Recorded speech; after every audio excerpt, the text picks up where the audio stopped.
পরিবারের দুর্নীতি শুধু বাংলাদেশই নয়, ইউরোপের ব্রিটেন পর্যন্ত ছড়িয়ে গেছে। হাসিনা একটি মালবাহী বিমানে দেশ থেকে গোপনে পালিয়ে যেতে বাধ্য হন, আর খালেদা জিয়া সেদিন গেলেন প্রকাশ্যে একটি রাজকীয় বিমানে লন্ডনের চিকিৎসার জন্য। আমি নির্দ্বিধায় বলতে পারি, খালেদাই বাংলাদেশের প্রথম মহিলা বীরশ্রেষ্ঠ।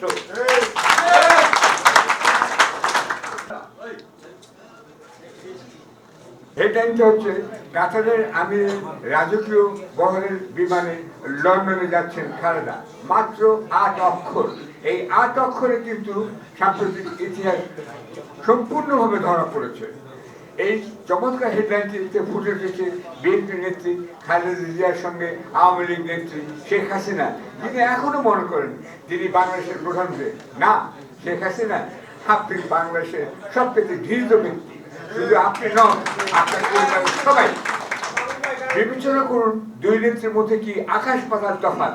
হাসিনা আগে 5 বছর এবং তারপরে একটা 15 বছর ভুয়া নির্বাচনের মাধ্যমে দেশের প্রধানমন্ত্রী হওয়া সত্ত্বেও 5 আগস্টে একটি মালবাহী বিমানে দেশ থেকে গোপনে পালিয়ে যেতে বাধ্য হন, আর খালেদা জিয়া সেদিন গেলেন প্রকাশ্যে একটি রাজকীয় বিমানে লন্ডনের চিকিৎসার জন্য।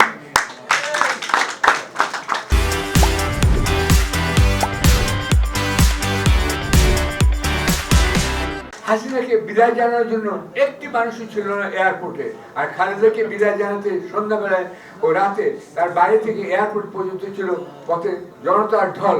রাজধানীর সব পথে ছিল চাকা ব্লক, ট্রাফিক জ্যাম। মানুষের এই ভালোবাসার ও শ্রদ্ধা অর্জন করেছেন খালেদা জিয়া।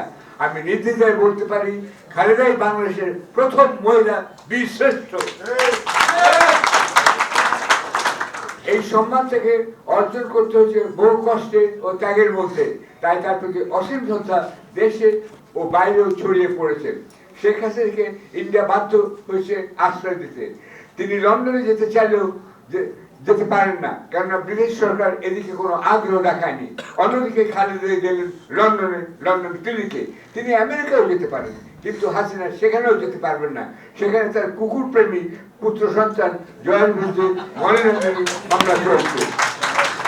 আমরা এটাও জানি ব্রিটেনের তদন্ত চলছে হাসিনা বোন রেহানার মেয়ে টিউলিপ সিদ্দিকের বিরুদ্ধে। টিউলিপ সেখানে ক্ষমতাসীন লেবার পার্টির সদস্য এবং একজন মন্ত্রী হওয়া সত্ত্বেও অভিযুক্ত হয়েছেন বিভিন্ন পত্রপত্রিকায়, কারণ তিনি বাংলাদেশের রূপপুর আণবিক প্রকল্পে দুর্নীতি করেছেন তার খালা হাসিনার সহযোগিতায়।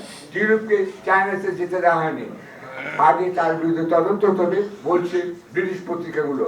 অর্থাৎ এই শেখ পরিবারের দুর্নীতি শুধু বাংলাদেশই নয়, ইউরোপের ব্রিটেন পর্যন্ত ছড়িয়ে গেছে।